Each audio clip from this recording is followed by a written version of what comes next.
Malik. Malik, you want to say hello? Yes, hello everybody. Thank you for joining. Are you guys able to see my screen? Yep, I can see it. No. Okay.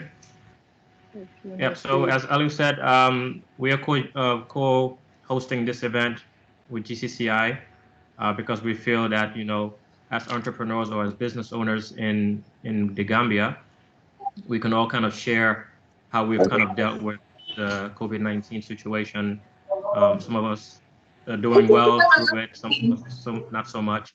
So we wanted to use this platform as a way to have a conversation and see, you know, how we can help each other get through it. Great.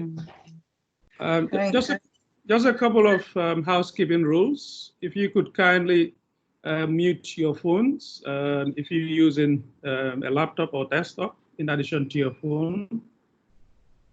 Secondly, we will try to not to interrupt each other as much as possible by perhaps raising. Does this have raising your hand like Zoom, Malik? It does. Yes. Yeah. Okay, great. Okay. By the way, this is my first time on TeamViewer, so I'm a Zoom person. Nothing against TeamViewer, Malik, but we'll do just well. So, as you would have seen from the invitation, these are difficult times, but we also feel we could share a lot from each other. We could also learn from each other.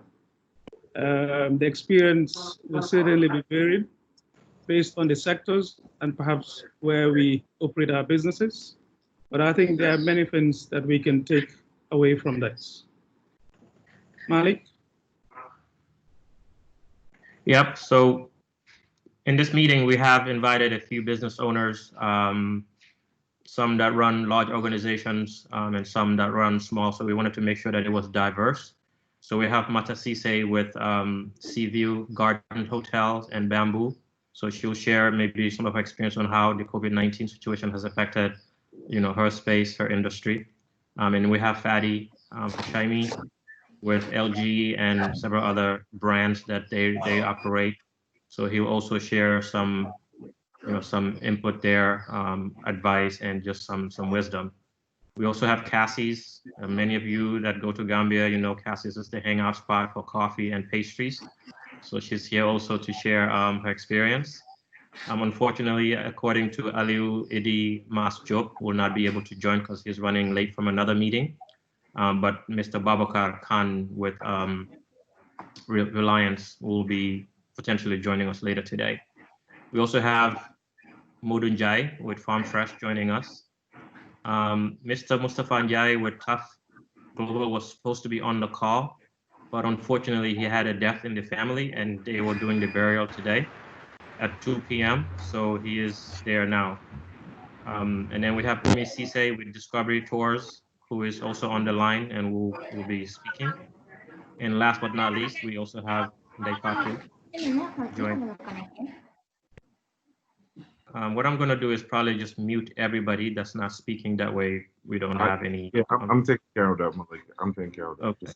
Okay, great. Okay, great. Now, can you hear me? Malik? Yes, Ali, go ahead, yes. Okay.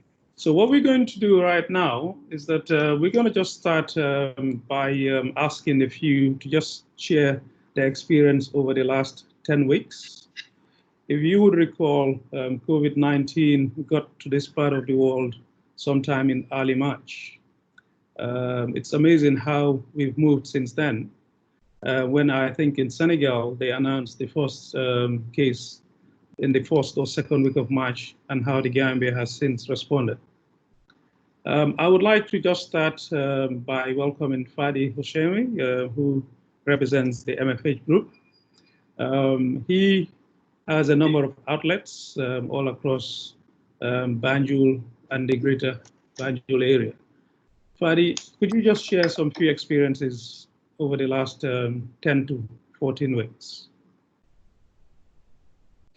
Great, thank you. Can you hear me, first of all? Yes, we can. Yep. Great, thanks for having me. And I think this is great, by the way. Good to share learn from each other as well. I mean, I think we all agree that it came as a surprise a bit. At the beginning, it was kind of a surprise. It's a new thing that we all had to deal with, and it's been slow, I have to say. Clearly, we are all connected. When you operate in a particular environment, you're linked to everybody else. So whether my business is affected by, let's say, lack of tourism, but also lack of tourism affects other people, and that affects me. So it's all linked. And so clearly, we have seen a big drop in sales. Fortunately for us, we have a diverse portfolio of products. So, so as you rightly mentioned, we do four different lines of business: electronics. Then we have senior care, where we do building materials and paints and stuff. And then, of course, we do Bagel Pharmacy, that's pharmaceuticals. And then we have a food and beverage business. So at least something, helps the other. Clearly, the most affected were the LG electronic and paints business. The food and beverage a bit, not as much, and the medication also not as much. I mean, one second. Sorry. So what we did initially, of course, is very important, is to communicate at all times with our branches, with our employees, with our colleagues, is make sure that everybody's on the same page, everybody understands what's going on. We're all following, of course, whatever announcements were made that affects our business. So if the state of emergency is declared and they say, well, you can't operate, you have to follow the rules. We did, of course, put in measures, things like, for example, making sure our branches and outlets are more, it's called disinfected, clean. When customers come in, they're washing their hands. We have what do you call it? Hand sanitizers in all the branches. We did extra cleanings, all our counters, so that our employees feel safe and our customers feel safe when they come in. Same thing at our head office as well. That's one thing we do. Our employees and our customers. We also reduced some of our working hours. In fact, most of them. Most of the working hours have been reduced. We close earlier than normal.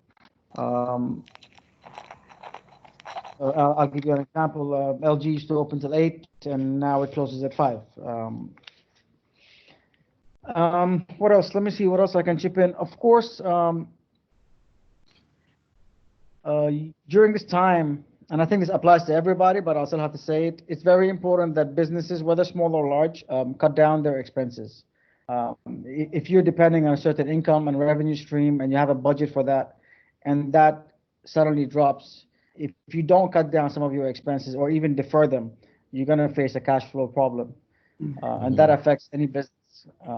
So that's one thing that we've really focused on in terms of mitigating the effects, the economic effects. Let me see what else I can share with you guys.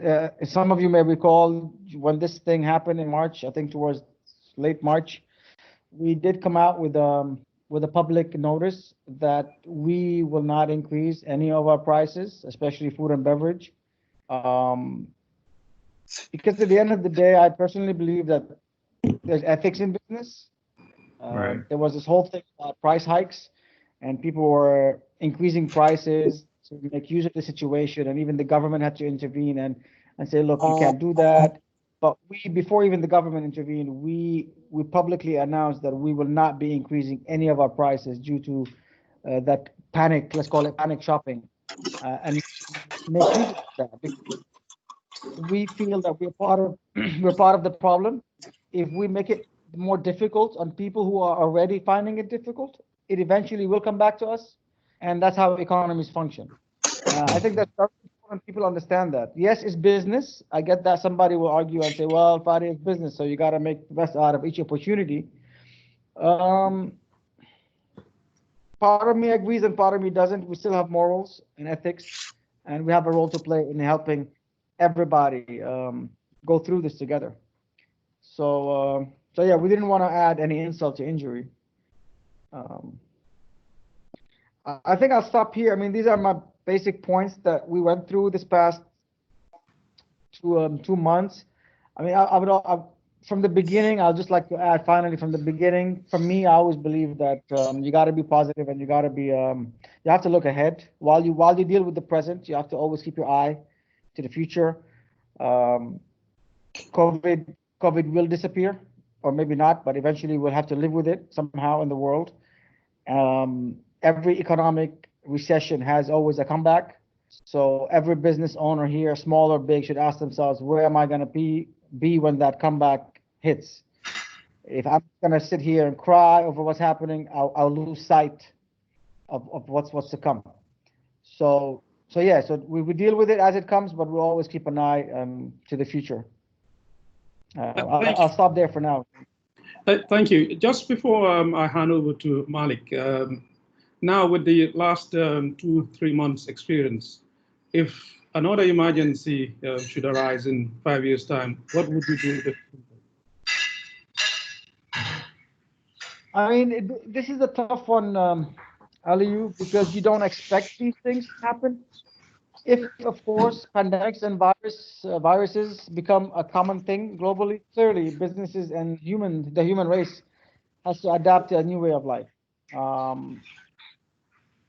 Yeah, I mean, clearly, if next year another pandemic happens and the year after, you will have to put that into your decision making. But for now, I do not expect that we will have. I mean, when Ebola happened, Ebola affected all of us. I don't think all of us thought that, okay, in 5 years we'll have another pandemic. But yeah, I mean, you can't really forecast that. But if it does, if it happens more often, you start changing things in how you operate. I think, to be honest with you, I think this is again a personal opinion. I think that COVID is just another virus. It's not gonna just disappear. I think many countries are realizing that, or people are realizing that we're not going to wake up one day and it's going to be like a switch where there's no more. It's going to be there, just like polio is, just like a million other diseases. We're living with them. Eventually, I think the human race has to live with that somehow and figure it out. Thank you. Well, I just want to acknowledge that I believe there is a Mustafa Kebe who's joined us with a baby there. So welcome, baby, on board. If you have any other kids around in the house, please show them up so that we see and say hello. It's called the WHF. What is it? WFH. Yeah, work from home. From home. Good. Malik, you have the audio next. Yeah, Fadi, thank you so much for sharing that. But I mean, just to follow up on the last comment that you made on, you know, Malik? 5 years. Yeah, can you guys hear me? Hello? Yes, yeah. Yeah, okay. Yeah, just to follow up on Fadi's comment there about in the next 5 years, I think the reason we want to have these calls is to really learn, what did we learn from this one? That way you can adjust your business for the future. So I think the takeaway for everybody that's on here as a business owner or as an entrepreneur looking to get into business is, as Fadi said, you can't just sit and cry about it. Is you learn from your peers. You know, you hear what he said, what they had to do. For example, with us, with the same, you know, we're looking at if we can receive revenue or income for the next 2 to 3 months, what do we have to do? So you have to cut your expenses. So we had to close down, you know, our location, the Disruptive Lab, for the past 2 months. And we started looking at how can we cut back. You know, we had to put maybe a few of the staff on lower part-time basis or follow some of them. And then, you know, you have to, you know, just have strategies to keep moving forward.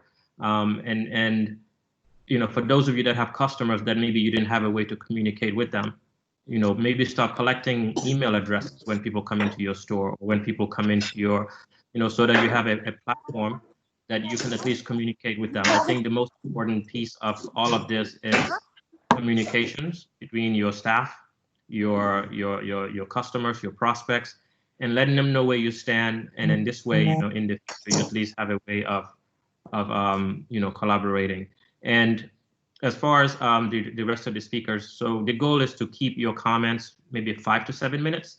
because at the end, we want to leave enough time to interact with some of the other people that are on the call as well, maybe answer questions, or maybe even hear some of their own stories. So if you can maybe just keep it just like Fatty did, just kind of highlight some of the things, maybe some of your frustrations, maybe even ask questions within there, and then later on, as other people talk, they can maybe help answer some of those. So Aleo, I guess we can go to the next person. Okay, so, well, the next photo comes up is Ndai Fatou. We know, you've been an important role, you played an important role in this. If you look at your logo on the screen, you even separated your logos to kind of, promote social distancing. So just tell us how things have been for you, and how you're doing and how you're looking ahead to get out of this. Hi, everyone. Thanks for having me.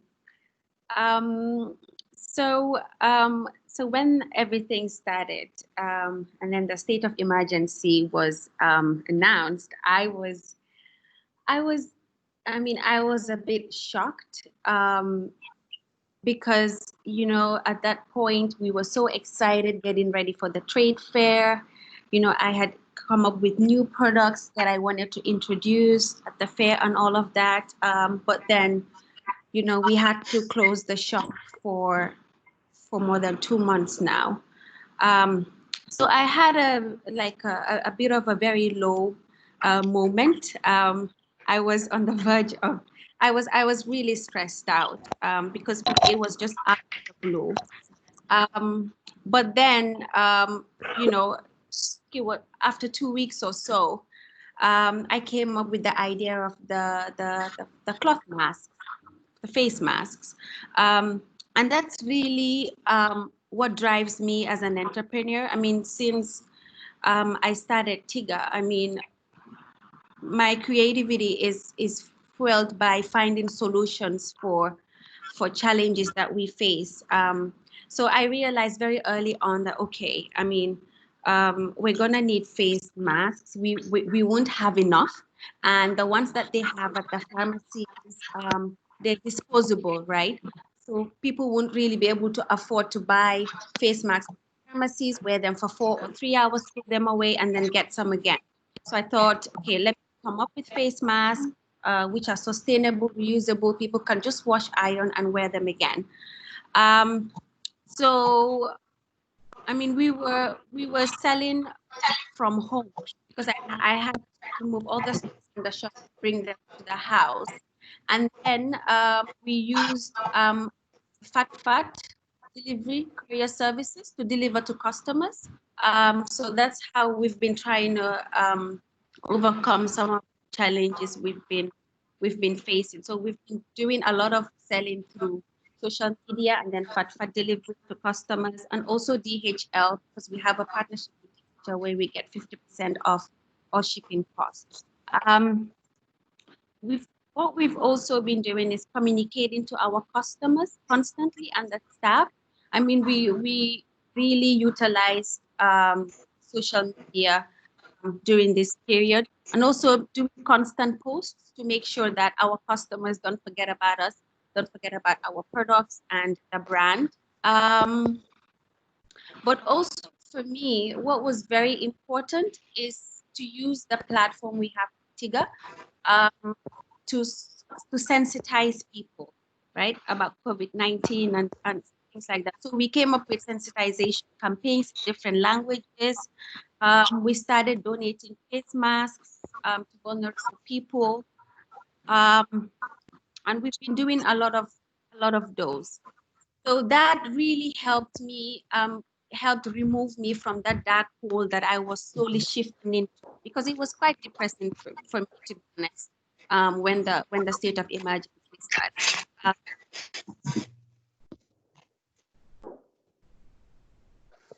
Awesome, thank you, Tega.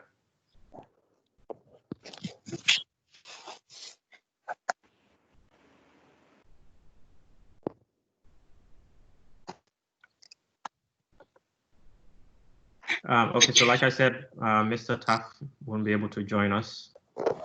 So, Modo, are you on now or no? Because I think he was running late.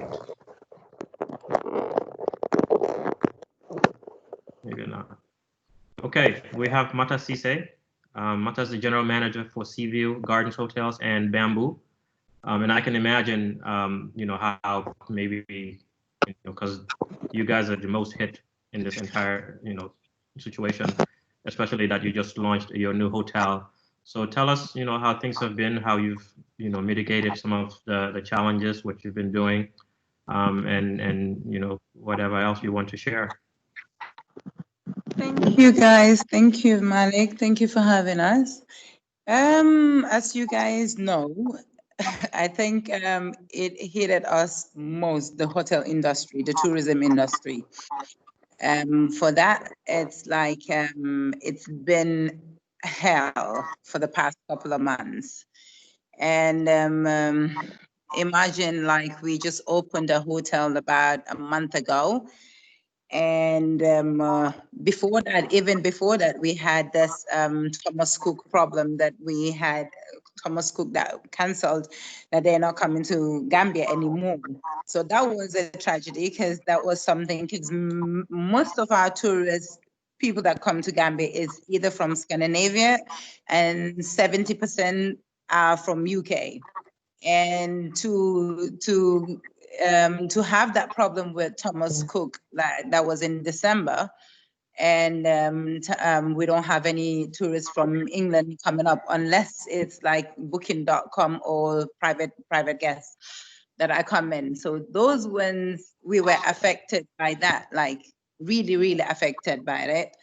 And then this pandemic came through. It was like, Malik, it's just, for us, it's not like we can explain it, because we are the most affected, because you know Gambia, Gambia, we depend on tourism. Tourism is our main income right now. That's I think you guys will agree with me. And for the past 2 months, we've been like we closed the hotel.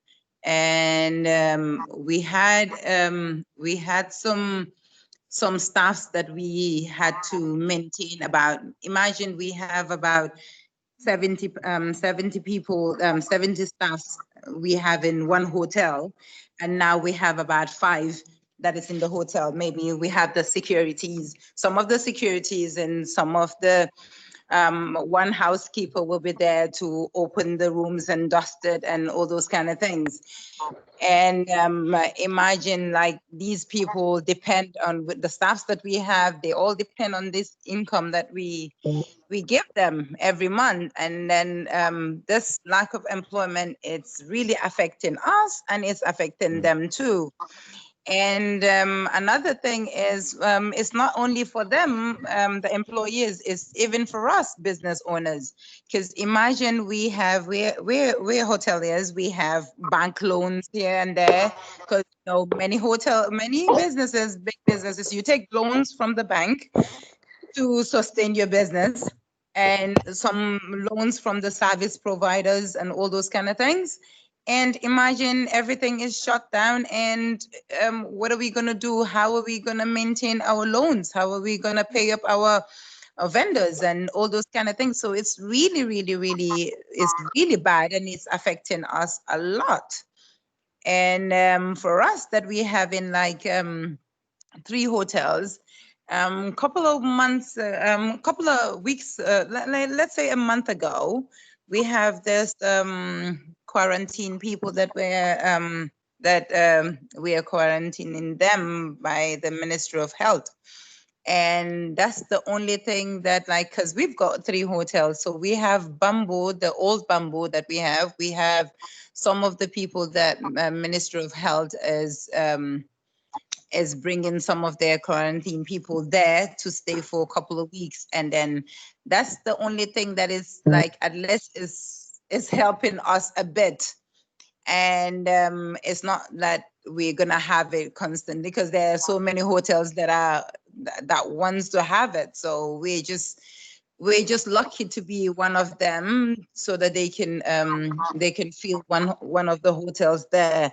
But that depends on if we have many cases. but which to be quite honest, we don't want any more cases because we want this thing to just pass and move.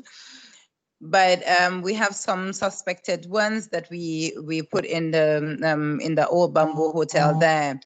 But at the end of the day, that's a risk for us too, because you put in like, you know how people are, most of our staff or most of the people, they will be like, oh, Mata, you're putting these quarantine people in Bamboo Hotel.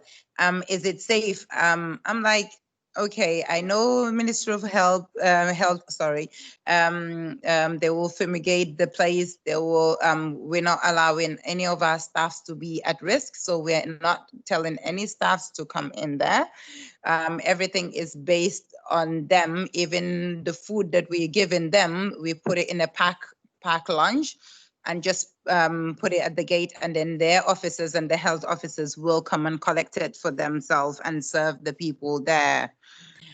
So we have some, because like we had some emergency flights that came in a couple of weeks ago.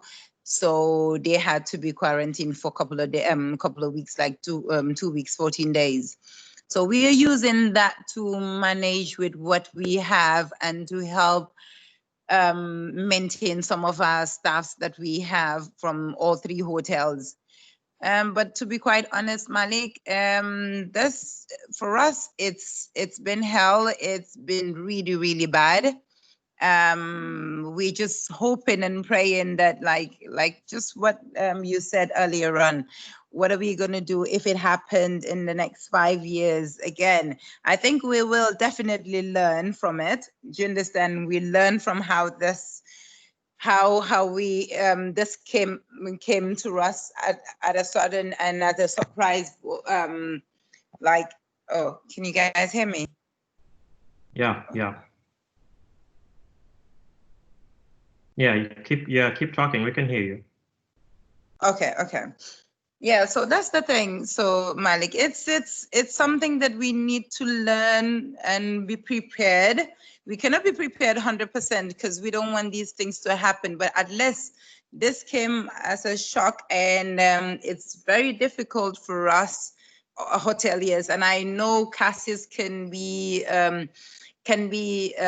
agree with me too, because the restaurants and the hotels are the ones that are affected the most, because all hotels are closed, all like employees are not being employed anymore, business is not working, and imagine you have to close your hotel for like who knows when.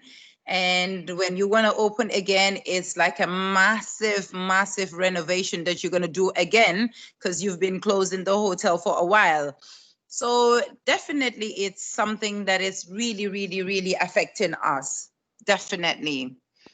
And for us, I can't say much, but you guys know about the tourism in Gambia and how the tourism impacts in the country here. And now that we don't have it, all flights are grounded. You can see everything. It's not only us, it's affecting everywhere. It's affecting the whole country. So yeah. I think that's the only thing I can say. It's just, we just pray that this thing comes out as quick as possible and at least reduce a little bit, and flights can come back and business can go on. Right. And then because right now, like Fadi said, it's a virus. I don't think it's going to be something that is going to be out 100%. But I know now people will know how to sanitize. People will know how to maintain social distance in some sense, and how to take care of themselves, like hygiene wise, and all those kind of things. So because I know the virus will not definitely go 100%, but we'll have to live with it, and we have to know how to maintain our business to go on with it. Yeah. Great. Thank you so much for that feedback. And, I made the comment that this is something that we all should learn from. I think one of the most powerful things that we should get out of this is making sure that we also create platforms that allow us to have access to information quickly. For example, when this happened in the US, they were able to tell how many people were losing, jobs by the week. So they could say, last week 6 million people lost jobs. To now, the US is up to 40 million people out of work, and even in other advanced countries. But for us, like we set up this COVID-19 IT task force as technology professionals, is having conversations like this with small business owners like you guys. It's not all about what did we learn from it, let's use that and then move forward for next time. No.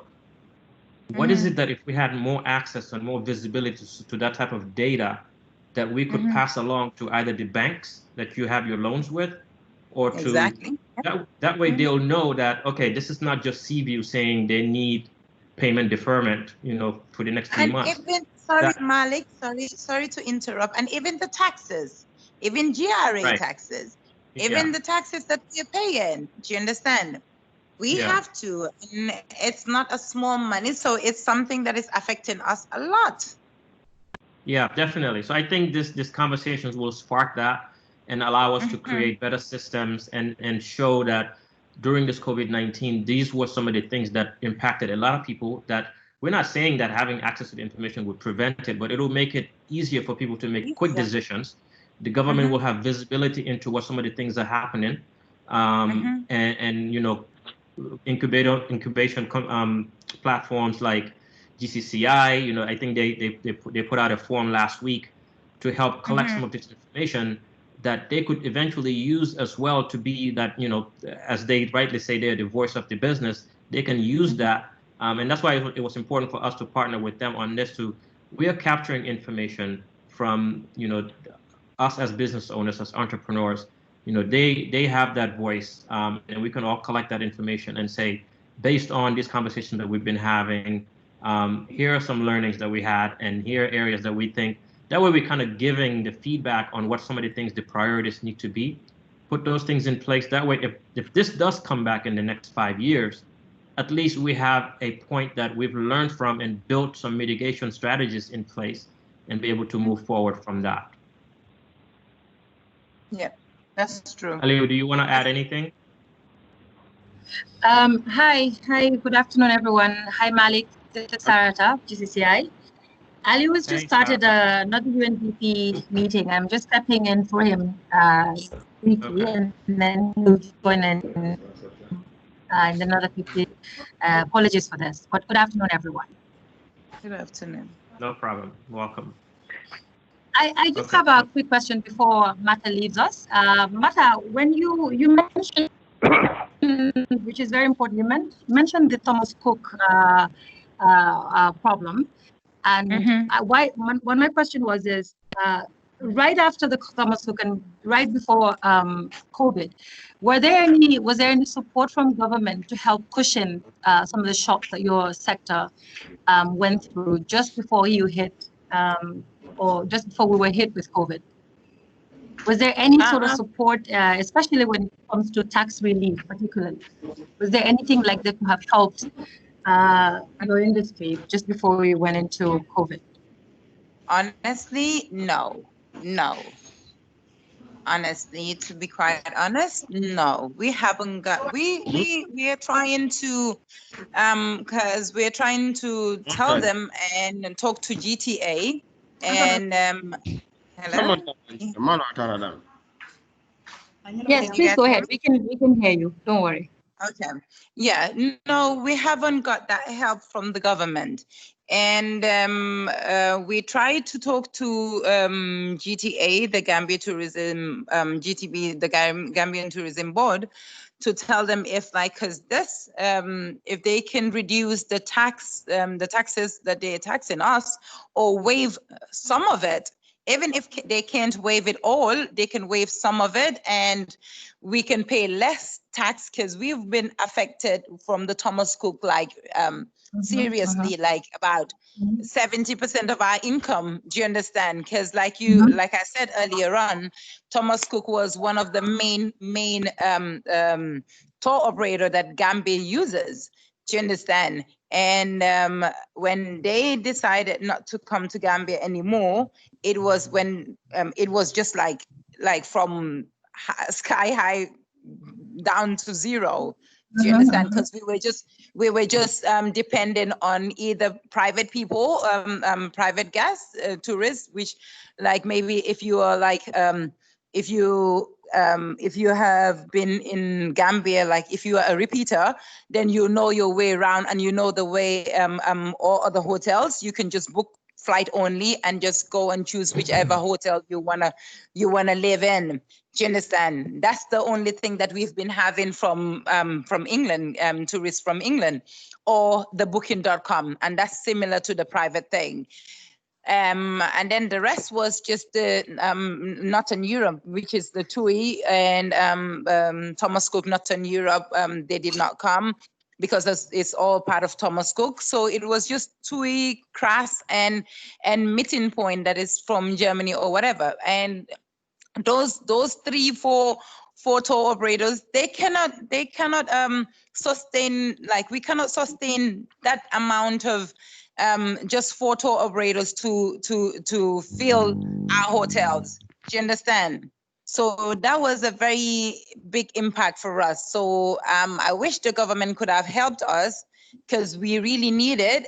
And like I said, like I told Malik now, even for the tax, if they cannot waive out some of it, at least they reduce the taxes for us, because the taxes are high and there's no income. They know there's Thomas Cook has gone bankrupt and the COVID-19 too is coming up. So these are the things that like they don't care, to be quite honest. I'm gonna be honest, whatever it is, but we have to pay our taxes yearly or quarterly or whatever it is. And they don't know what we are facing now. And that's the sad thing about it. And I wish we will have help like this. It can help all business owners and all hoteliers and restaurants and people that are affected from it.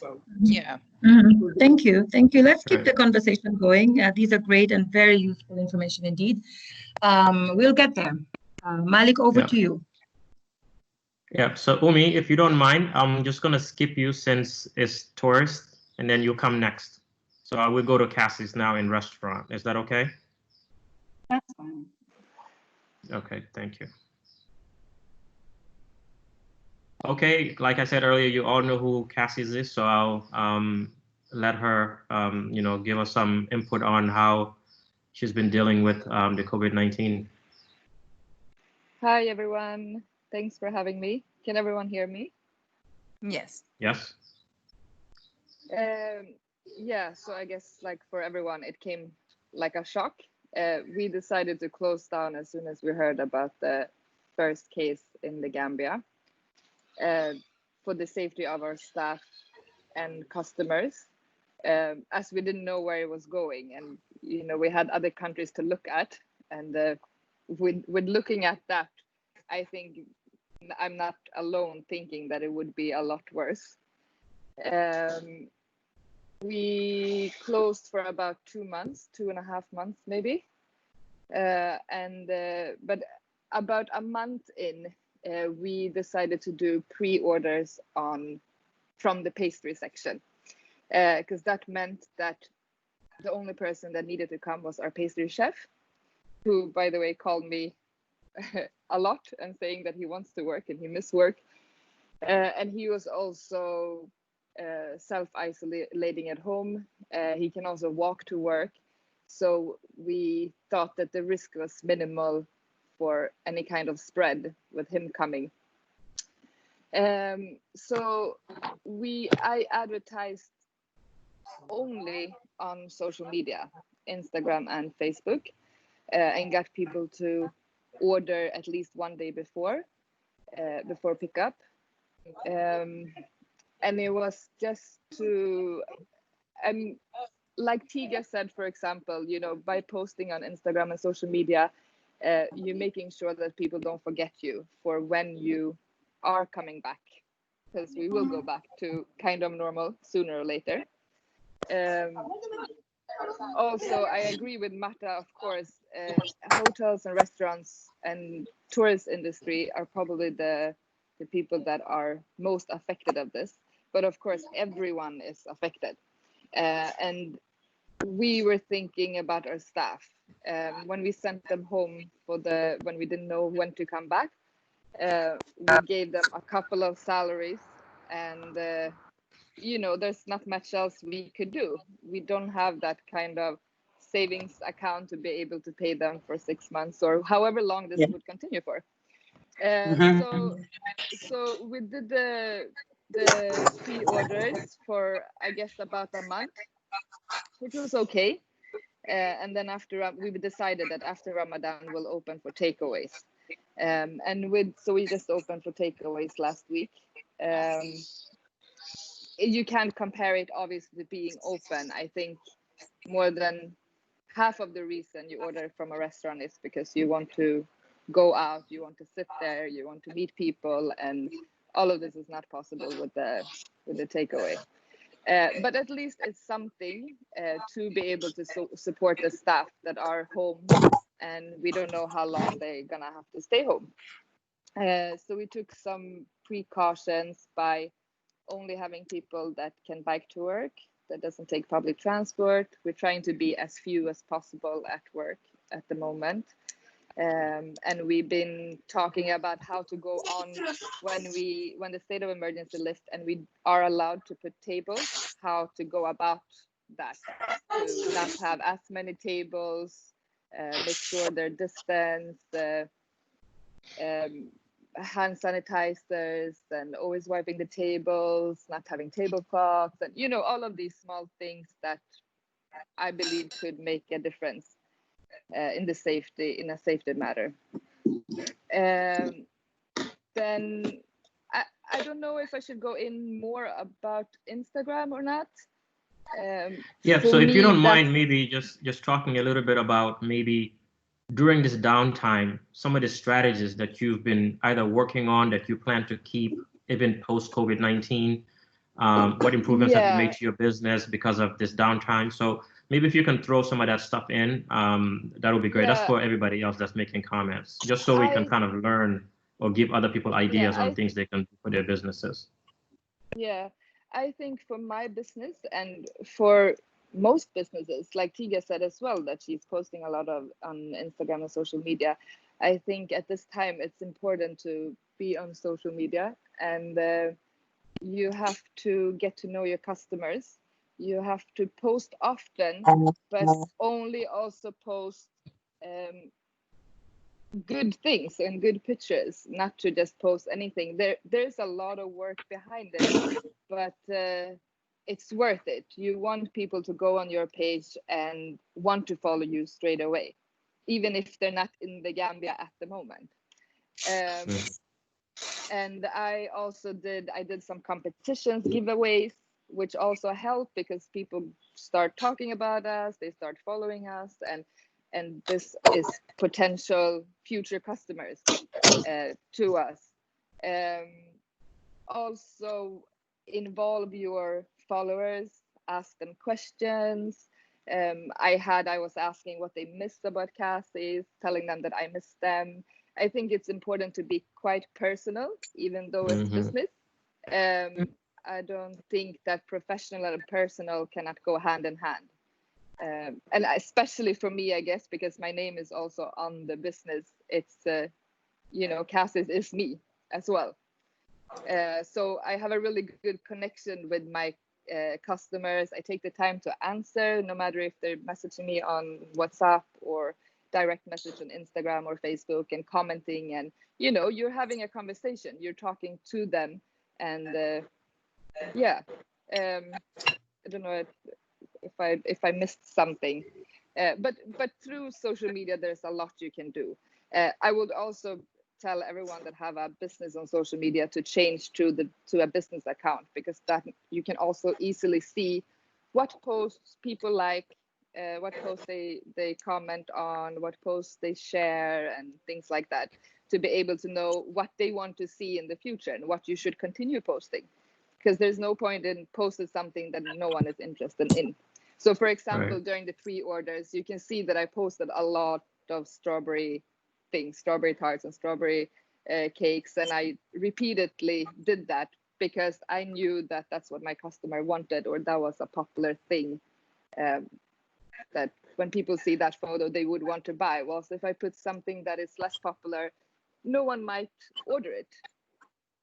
You know, and we're all struggling and trying to do our best. You know, every small income at the moment is good. I'm guessing I speak for most people when I say that. Then also another thing we did was, it was not my initiative, but I'm now one of the executive members. We started a restaurant, bar, nightclub, beach bar association. It's in a very short time, they achieved a lot already, but we're trying to get more members on board. So that's the reason, is to get people in the same industry, restaurants, bar, nightclubs, etc., to be able to work hand in hand. And the first reason was COVID-19, because all of us are concerned about our staff. So we wanted to be able to form an official association that can go to meetings with government and Minister of Health, Minister of Finance, and, you know, try and get funds for our staff to start with. But then also, like Mata is saying, you know, after to get maybe lower taxes, waive some taxes, maybe interest-free loans. You know, there's a lot that the government could do to help us, but you're always stronger if you're many and united. So we're still working a lot with that and trying to get more members on board, so that we can all help each other during COVID-19, but also after, to be able to say, you know, ask any question within your business, and get people to support you. Because just because we're in the same business, we're everything else but competition. If we help each other, if we support each other, we will all succeed and we'll all rise. Absolutely. Hey, Malik, thank you so much. Before you move forward to the next speaker, we have some questions coming in on the chat, so maybe later on you can ask them out. Yeah, so we just have Umi to go, and then we'll open the floor up and answer some questions or comments. So Umi, if you wanna just chime in here, that'll be great. Good afternoon, everyone. I'm glad to be here. Thanks for having us, Malik. You're welcome. Just to start with the same question you asked the previous speakers, you know, how we dealt with this, what strategies we brought up. So as soon as we realized that the virus was present in Europe and most of our clients coming from Europe, we had to sensitize our staff, because we've got buses going to the airport, we've got our staff exposed with people just arriving. So in all of our vehicles, we've got first aid boxes, and we've always had hand sanitizers in the vehicles. So what we had to ensure was to make sure that our staff were providing this and making this visible for all guests from the airport prior to getting onto the vehicles, just to help, you know, reduce any potential spread. So from there, prior to the government's announcement of the state of emergency, we have trips that go into Senegal as well. The week prior, we stopped all day trips and round trips going into Senegal, because it really wasn't worth it. And this was before the border closed, obviously. So we decided to cancel all of our trips that were due to go into Senegal, whether it was the day trips to Fatala, just right across the border, or those that went all the way to Dakar. Once the border closed and the state of emergency was announced, of course, the tour operators started repatriating their clients home. So, of course, no more tours in Gambia, nothing. Business came to a standstill from them. All we had to do was provide the buses to carry, to shuttle the guests to the airport, and that was the only business we had then. So I don't want to sound all doom, but unlike the previous speaker that might be getting $5,000 here or 10, since March, we've got zero income coming in. We've also had to deal with tour operators having to pay up outstanding invoices. Most of them have done quite well, but we've got one or so that, we're still chasing after, and it's, a lot of money. So it's unprecedented that we've had to ever ask our staff to stay home. Most of you know that tourism is quite seasonal in the Gambia, and during the rainy season, which is called the green season now, most tourism establishments do lay off their staff for the rainy season, that green period. Discovery, on the other hand, have always managed to maintain the staff because of our, corporate responsibility, and they've got nothing else to survive on during this period. So, however difficult it has been for us during some periods, we've always maintained our staff. So this is the first time that we've ever thought about cutting their salaries in half. And up to the end of May, we've paid all of our staff full salaries. But after consultation with Labor, the Department of Labor, from June, we're gonna have to start cutting their salaries by 50%, unfortunately. I don't know. And then from the beginning of this, in the beginning, I also did engage the tourism board because they're the direct authority that's responsible for tourism. So I tried to engage them to see what actions they were taking, what we could do to help, how we could cooperate to just help to reduce the effects of this pandemic. I was informed that they're doing quite a lot. I requested to get information on what they were doing and how we could get involved. There's nothing yet. As much as tourism is influential in the economy of the Gambia, it's still not taken as seriously as it should be. I think it's safe to say that it's the industry that filters down into all supply chains in the economy. So there should really be more focus on this industry. It's unfortunate that there's not a cohesion between the stakeholders and also the government, because if we did, we could have helped to, manage a little bit better this unfortunate situation. When Ebola happened, no case in the Gambia, but we suffered terribly. Now this is going to be a worse situation. The board then or ministry did try to set up a disaster management fund in case something terrible was to happen, which we and other stakeholders contributed to. I think if something like that happened and those funds were better managed, then right now they could have been able to help the stakeholders a little. Unfortunately, it doesn't look like there's going to be much relief packages or anything coming from government. Unfortunately, we're going to have to thrive individually instead of together as an industry to live through this situation. What can we do in case something like this happens again?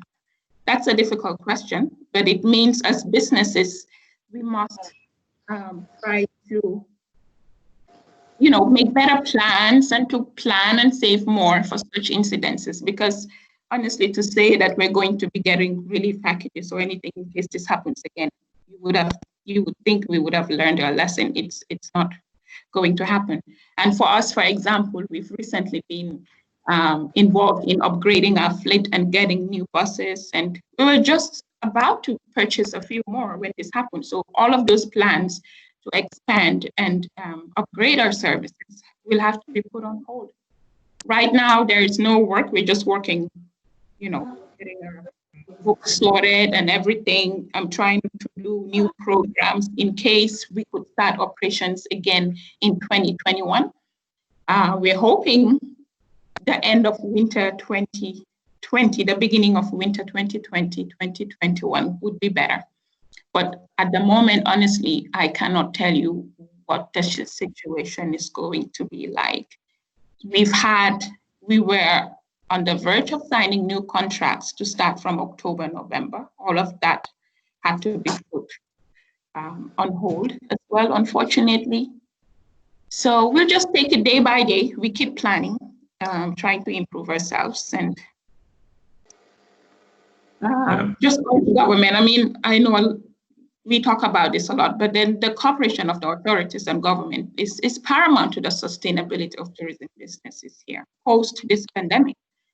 Like Mata said, we were already struggling with other issues prior, and without any significant stimulus really to help revive the industry, the whole economy will be affected. So we'll keep working and hoping, because like Paddy said as well, we cannot sit here and cry. We've gone through very tough situations in tourism in the Gambia. I don't think this is the end of it, but I hope we all learn more as a result of this COVID pandemic as well. So I think I'll stop there for now. 5 or 7 minutes is up, unless you have any questions. No, thank you. Thank you so much for that. I think I sent an email to you guys that we drafted with GCCI, just saying to kind of make people comfortable to do this, because as we said in the email, the first thing that comes to mind when we thought about an idea like this was, oh my goodness, you know, people in Gambia or business owners in Gambia or just anybody in general, they typically are very reserved because they're kind of careful on what they want to share, because, you know, they don't want people to judge them based on what they share. They don't want people to make them look like they're vulnerable. And, you know, as we said in the email, we wanted to debunk that, to show that, yes, I mean, if anything that happened with this COVID-19 is it has revealed the vulnerability of everybody. So nobody was spared. So everybody's vulnerability has been shown, or your weaknesses or wherever it is. So why not we get, because the thing is, as business owners, our voice needs to be very loud. You know, if other nations are having economic relief packages for their businesses to thrive, we cannot sit here and say, you know what, Gambia will never do that for us. No, they can, because we pay taxes. That's why businesses are there, to pay those taxes. And if those funds are being misused or not being managed properly, it's up to us to make sure that we have these conversations, just like the restaurant folks did with the association, and say, you know what, this is enough, man. You know, what is it that our voice can go out there and say, look, I think when this thing happened, an economic package should have come out right away when they announced they have this 500,000, but buying bags of rice and oil and all this stuff and then giving it to the individuals and forgetting about the people that actually drive the economy is a big mistake. And it's up to us to really sit and have that conversation honestly. Like, I don't care to tell you, yes, I couldn't sleep wondering how are we going to keep our center running, knowing that, you know, no income is coming in. You guys have hotels, and and if you're running hotels, you still have to keep the power on. So your NOAC bill is probably not going to go down that much. Your water bill is probably not going to go down that much. So these are some of the things that we need to kind of stand in solidarity as businesses. It doesn't matter what industry you're on, whether you're IT, tourism, restaurant, whatever. We need to have these platforms and work with those like the GCCIs and collaborate very effective, in a very strong way, and go sit in these government officials. I don't care if we have to look. You see all these protests that are happening now because of this death of this black man. We need to do the same thing. Go out there and fight for the rights of the taxes that we're putting out there, and say, you know what, we cannot survive because we can't do this, or we can't. I mean, so this is great. So I appreciate all of you guys coming out, not holding back on your struggles, but also your willingness to share what's working for you, giving tips to other businesses. This is phenomenal. And I think that it was a success in debunking that Gambians don't share. Yes, we do share. And let's make sure that this doesn't stop here, that the conversation continues to move forward. And we all come together stronger, much better out of this than we went into it. So again, I appreciate all of you guys. I think we maybe have a few more minutes here that we can answer some of the questions. Sarata, if you're still on, if you want to share anything on GCCI's end as well, we would really appreciate that. But if we have any people that are on that have any comments or want to share anything or have any questions, we welcome to hear those. Some of those questions were coming on the chat, Malik, if you want to check those out. There's a few that came in. Okay. I have checked some. I see one, Anna's Bath, and she's asking if GCCI has an emergency fund to support businesses. during this COVID? And if not, are we engaging government and other partners to build such a fund? I think that's a really excellent question. I think just today, the reason I got into the meeting late was because I'm coming from a pre-budget consultative session with the Ministry of Finance Budgetary Directorate, and as well with their Permanent Secretary, Mr. Boaseidi. And these are some of the things that we were just discussing just before I came in to join this session. It is very, very vital, even if it is not something for the short term. Tax waivers or tax deferrals, which is again what we mentioned today. We had 2 days to discuss over this, would be a good cushioning even before we get into the establishment of a fund. So Ms. Ba, I think continue to follow up on this. I think it's Mr. Ba. I'm sorry, Mr. Ba. I'm sorry. But yes, please continue to engage and follow up. And we will share as much as we can on any achievements or breakthroughs that we have with government as soon as we have them. Very important question indeed. Thank you very much, Sarah. It's a mister.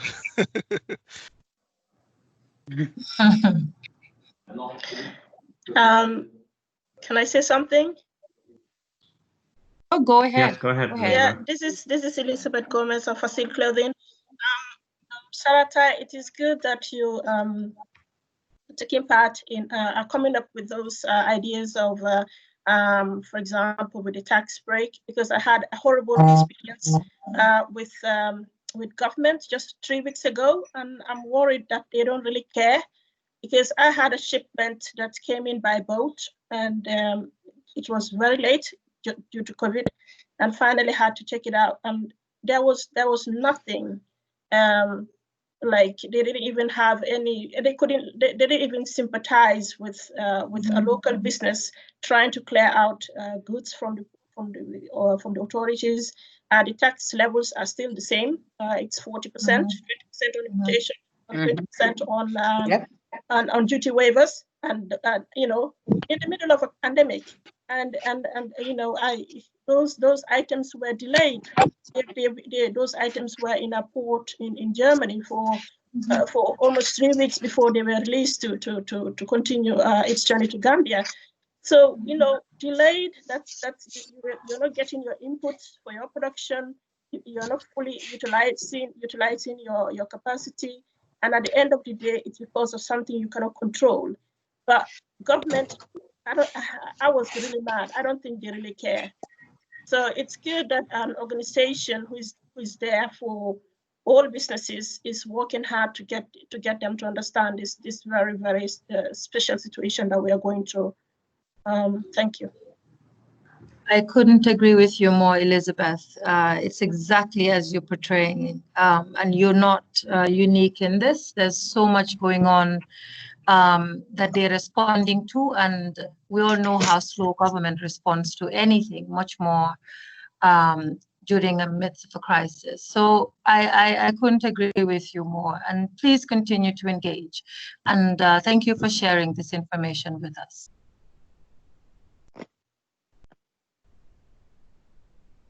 Any other comments? Any other, Yes, and from the Fatty and the rest, if you guys have anything else you want to add? yes, Hello, Malik. Hey. Yeah. Barry, can I come? Oh. Yeah, go ahead. What I wanted to say is, I think the situation is known by everyone, especially the private sector. And GCCI also has a lot to learn from this. Is actually what we are hearing all the time about the private sector-led development or whatever. I really think that's not the goal currently. Government is very slow and they care less about the prosperity of the private sector. So this pandemic will give us, especially the GCCI, a situation whereby the GCCI will be able to rally the entire private sector to have a single voice, or at least one voice where we can negotiate for the private sector. But if you deal with government, you realize that when it comes to private sector, they care less. And all they care from the private sector is the tax aspect of it and the social security. But how good the private sector is doing is not much. So I believe GCCI can really support and rally in the private sector in at least making some demands that, look, the stimulus package or the packages, the food item you are giving to individual Gambians, these people need that because they're losing their job from their employer. That's the main thing. Thank you so much. Thank you, Abubakar, for that comment. My goal for this also wasn't that to make it a government bashing session. I think Lamin Kamara here made a comment on technology has been a key factor in helping other countries navigate much smoother through the way they're testing, having systems in place. So that is something that we already knew that we're behind on technology. So it is something that I think with the rise of COVID or coming into Gambia, the government now understands the importance of accelerating adoption because you cannot share data or information with people like the GCCIs that you're talking about, or even us sharing anything with them for them to make decisions. So what it does, it makes it really difficult for government to make decisions fast, which makes us think that they don't care. I think they do care. I mean, I'm not going to say they don't. But if somebody doesn't have the right information at hand to make the decisions that they need, of course, they're going to want to take their time. There won't be no urgency because they won't think, it's much needed. So technology, is really something that they should be on the highest of priorities. So Lamin Kamara, for that comment, it is the reason why we formed this IT task force, which we have some of the members on this call, to really see how we can use our collective knowledge and experience and manpower to look at some of these challenges and build these platforms. And typically, with government, everything is about, well, we don't have the budget for it. But a lot of us are willing to put in the resources and the time necessary to kind of help enable some of these technologies in place to help us in the future. So those are things that we are definitely working on to see how we can accelerate adoption and digital transformation. Yes, I think what you said is right, especially the urgency. For me, we have solutions that we can give to government at no cost, especially currently. So, but the urgency of even using those solutions is the problem. As you said, it's right. Maybe they don't have the correct information or the information they need to make the decisions, but I believe there should be some sense of urgency and the need from government side. Yeah. I was just made aware that Mr. Babakar Khan is also on. He was able to join. So, Mr. Khan, if you're on and would like to share any comments, we would love to hear from you.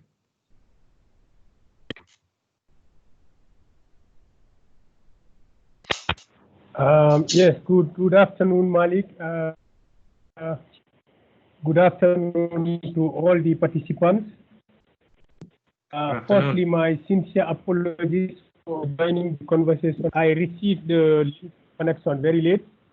I was asked by the president of the Idrissa to represent him during this call. So it's highly likely that I might have missed a good part of the conversation that has already taken place. But I will just want to share very few takeaways based on the viewpoints that I have had since joining. Firstly, I want to sympathize with colleagues that are in the tourism and hospitality sectors, because to wake up and within a week stop making any revenue and generating cash flows for your business, I cannot understand how painful that can be for any business. But it goes to underscore the impact of this coronavirus and how devastating it has been for major economies, not to mention smaller ones like we have in the Gambia here. But as we think about those in the tourism and hospitality. I will just want to take it back, the value chain, for us to also think about the women in the garden who are farming their vegetables to sell to the hotel, to the bars, and the restaurant. Their earning capacity has also stopped immediately. The tourism sector was equally affected. Taking it back further, the input suppliers, they are also suffering. Taking it back further, the livestock farmers, those rearing chicken, goat, sheep, they are all stuck.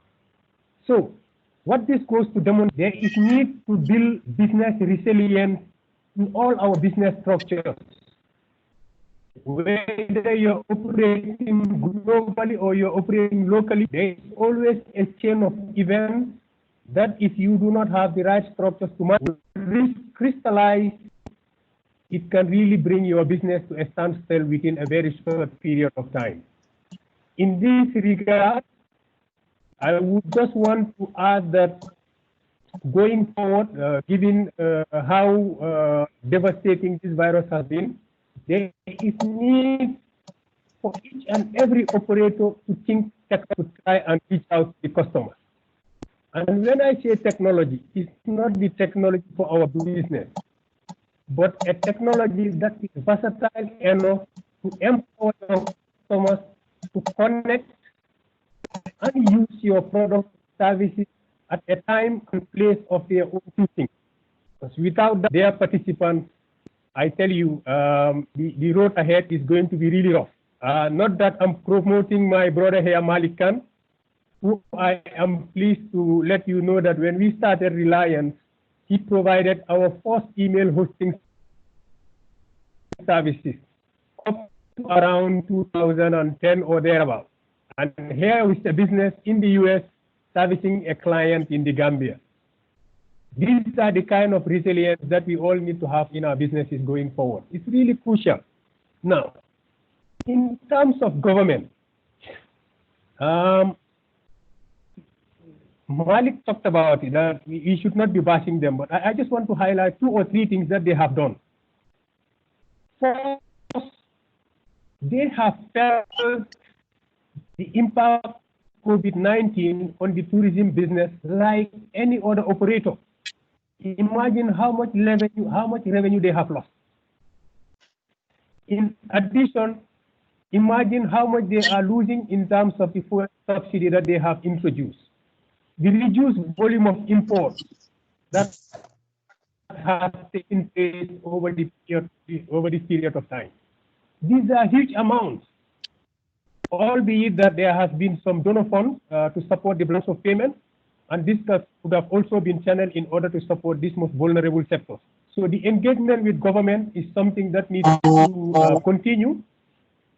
And at the level of GCCI, we will be engaging government constructively to make sure that they also try and see how they can address the challenges that are being faced by those sectors, particularly in the tourism. My final point is the financial services sector. A good number of the players in the tourism sectors have very good relationships with these banks. So when you are suffering, your bankers are also not sleeping because they are in this with you together. Just remember that.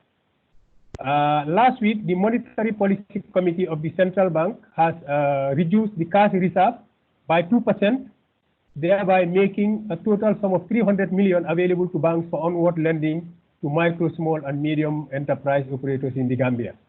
Now, the terms of those lending are yet to be cleared out, and I will ask all operators in here that are suffering from liquidity to engage with your bankers to understand and see how they can tap into this facility. So, Malik, these are the key highlights I wanted to share with you. And once again, my sincere apologies. Thank you for the opportunity for me to speak. No problem. Thank you so much, Mr. Khan. Okay. Yep. So with this meeting is going on into 2 hours. It was previously scheduled for just an hour, but we know that it was a lot of information that we wanted to share.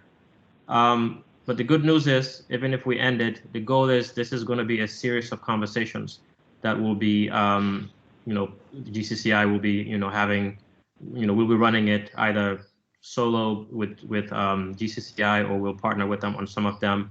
But the goal is to keep the conversation going. And then so within the next maybe a few days or next week, you will see an announcement with some future topics. And we welcome you all to chime in and register and get online. And that way we kind of keep the momentum going. We shouldn't just let it die down. I believe that I saw in a message earlier that, the markets are going to start opening. Some places are opening up. I think what we don't want to lose sight of is whenever issues like this happen and then they go away, we tend to go back to our normal ways of doing things. And then we just don't treat it with urgency. So it's very critical that we do not do that. We have to keep the momentum going, keep the conversations going. That way we can be on the governments or our banks or whoever, and then say, hey, look, this is urgent still. Even though we're back in business, we're still trying to maintain, but we want to make sure that, some of the challenges that we faced before, we're not going to face them again, or at least make it easy for us to be able to work with you guys. So Sarata, if you're still on and have any last minute remarks, or anybody else that's on the call wants to say something, you're welcome to do that. I'm still on, Malik, but I think, please go ahead. Go ahead. I'm still on, but I feel that Babukar summed it up really aptly for GCCI. So please, whoever was on, they can go ahead. I don't have any last remarks. Thank you. I just wanted to say thank you, and this is a great initiative. And it's really good if it continues, and for everyone to be able to tune in and get the advice that they need. So really good initiative, and thank you for having me. Yeah, you're welcome. I also like to say something. I just wanted to say that, a lot of young people that are in business feel lost and alone through all of this. I know that everybody is going through almost the same challenges and all of that, but for some young people that have not been in business for too long and haven't really gone through challenges to this magnitude, are feeling very alone through all of this. And also, one thing that we don't talk about is how this is also affecting people's mental health. Because I don't think we should only concentrate on the now, but in the future when this is gone, will people still be able to carry on and do what they were doing, or how, some people, will be so affected both mentally, business-wise, and all of that. And for me, I know, I've come to the conclusion, and I just told myself, okay, we're just gonna have to, like Umi said, thrive individually through this and not have any expectations. So I just think this is the year to just get things done regardless. That's one message I keep telling myself in my head. Tiga, this is the year to get things done regardless of whatever happens. Thanks for having us. This has been really good for me. That's all I wanted to say. Great. Thank you so much. I want to thank everybody to get on. Maybe just one little advice I would like to give to some of the other business owners. At this time, this is a good time for you to think about maybe offering something else, be a little bit more diverse in your product offerings. Like Fadi said, the good news for them is, they in different markets and offering certain things. So don't put all your eggs in one basket. Also for us, it's been great because we also not just dependent on Gambia. So we can operate if we didn't receive anything in Gambia because we're in other markets, in other countries. So start thinking about ways that you can strategize to start, thinking about maybe expanding into other regions. Senegal, Africa's big. Maybe don't just focus on Gambia. So use this time to really start thinking, how can I expand my product line or some of those things. and also tech enable your business. I'm not telling you this to try to sell you a service, but technology is the key. Make sure you have, your website. So if something like this happens, you have a good way of communicating your products. Use social media, like they said earlier, to communicate with your customers. You don't want to be forgotten in situations like this. I think the first workshop we did was an email marketing platform called MailChimp, where we were helping some businesses understand the way of collecting all of your email contacts, put them in a platform like MailChimp, where you can communicate with them, whether it's on a weekly basis. Hey, we have this promotion going, or hey, since you can't come to the store, you can get online and do it this way. But keeping that conversation going, rebuild your brand, work on your branding. So there's a lot that you can do while we wait for some of this stuff to kind of, just die down. But just diversify, technology, enable your business to the max. We're here for you, for us, Point Click or the Disruptive Lab. If you need anything, just let us know. So, whatever we can do to support each other, this is the time that we really, stand together and help each other out. So again, thank you so much for joining. And yeah, go ahead, Elizabeth. Yeah, one thing you can also encourage is we Gambians, we should start to embrace local production. Stuff that we consume, stuff that we eat. I think it was your brother who took up this issue with the local farmers, the women farmers, being affected due to the collapse of the tourism industry. And what Tiga was saying with the young farmers, I was just talking to a guy who runs a poultry farm who is also heavily affected. But one thing I think we should do to support each other, which Western countries are doing right now, is buying local, supporting your local businesses, buying local pizza, instead of buying something imported, support the local business so that the local business can survive. I think that is a culture we need to teach Gambians to adapt to, because without those local businesses thriving, then we cannot create those economies, we cannot create those jobs.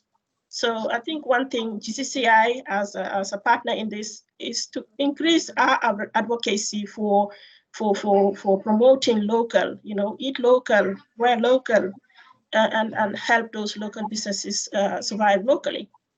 Thank you. Great. Alex, sorry, thank you so much. Also after that. Yep, go ahead. What's your name? Fadi.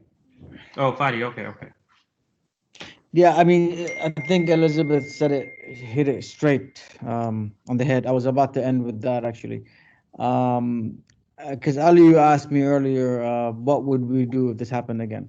This is exactly what I wanted to end with, that we should look inward, look at local production, look at, I'll give you an example. Uncle Tuff was telling me the other day, Fadi, what if, somebody has an accident and has to be flown to Dakar? There's no flights, you'll just die. Let's look at our hospitals. Let's look at everything we're doing locally and how strong are we.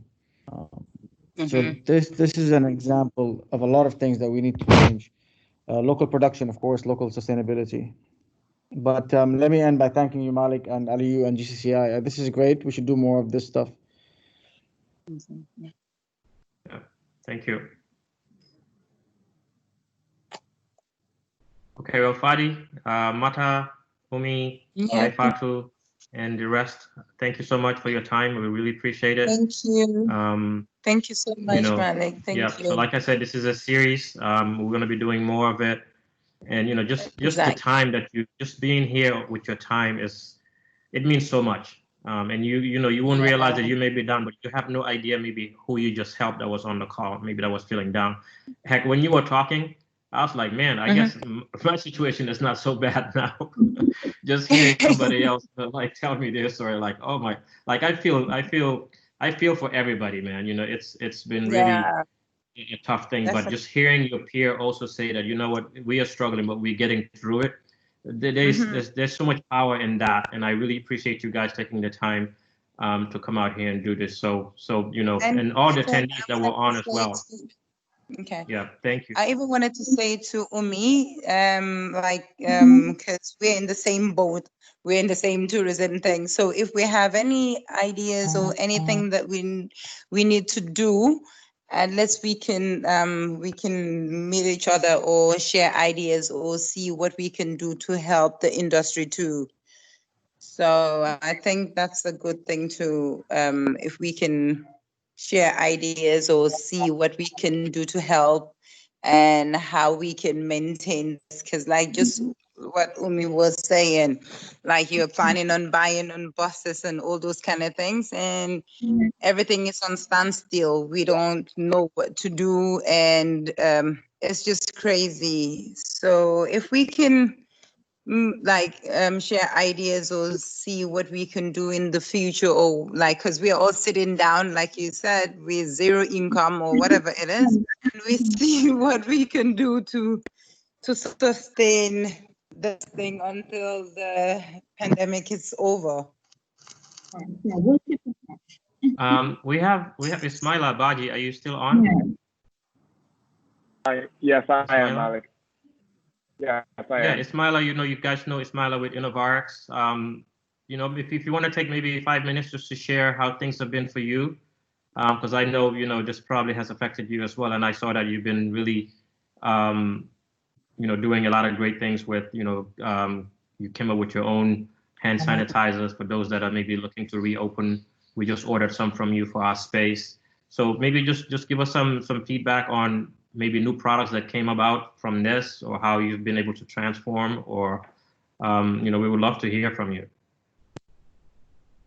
I mean, I guess I'll just start off by thanking you guys for kind of creating this platform as well with GCCI. I think I was lucky early in the journey of the company. Obviously, as a startup, it's given me perspective just listening to everybody who's on the call, because you're seeing it from different perspectives. I could easily paint a grim picture of a startup that you plan 5 years to open a company, and then COVID happens, so all your planning goes out the window.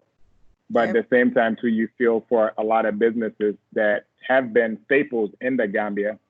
But I think nonetheless, there's a level of grace on the call that to me means a lot, because I've seen the support. I think I actually called Uncle Aliu Saseka last week just to have a conversation about frustrations about the banking systems, the interest rates, and things like that, just to get feedback. But all we can do, like Fadi says, is we can't plan for what happened. So luckily, in terms of things that Malik talked about, making sure our company is very dependent on technology, allowed us to wiggle around and almost leverage the company where we saw areas of opportunities. But the hand sanitizer solution was honestly something very, very simple. We never thought that we'll be manufacturing hand sanitizers, because it's one of the easiest things to do from a pharmacy standpoint, but still you do it, but you also find challenges with supply chains where now you can't source the ingredients in the Gambia. So it still comes back to how COVID is affecting all the businesses. But nonetheless, I think where there's chaos, there's opportunity. Where there's problems, there's opportunity. So we're doing what we can to be as innovative as possible and still just building a foundation for not the Gambia post-COVID, but just how we could just help people. Because healthcare is a different reality as well, too, which Fadi mentioned, where we're seeing a lot of people that used to have the privilege of traveling to go abroad because they never consumed Gambian healthcare. A lot of privileged people in the Gambia don't consume Gambian healthcare. So everybody who used to get medications from the US, medications from the UK, they can't travel, they can't get the medications. So we're seeing a higher demand, almost a higher demand that we can't even supply. So just taking it a day at a time, but everybody's reality is different. So I'm just glad there's a sense of empathy towards everybody's business struggles, challenges, people that you have to feed, people that you depend on, and just taking it day by day. But I think this is a good start. It's a really, really good start. And my biggest takeaway is I hope the advocacy that's coming out of it in terms of tax relief, in terms of just hearing the pain of businesses is always stronger if it's one voice. So I'm lucky to be in a position where we have leaders, GCCI is functioning the way they should in terms of advocating for businesses. So it's just a good space to be in, and we're hopeful. So thank you once again. It really means a lot that we're able to do this together just to learn from each other. Fantastic. Thank you so much, Ismail. Okay, well, everyone, thank you so much for joining. We'll catch you on the next one. Thank you. Thank you, everyone. Okay. All right, have a good bye-bye. day. Okay, thank you. Thank you so much.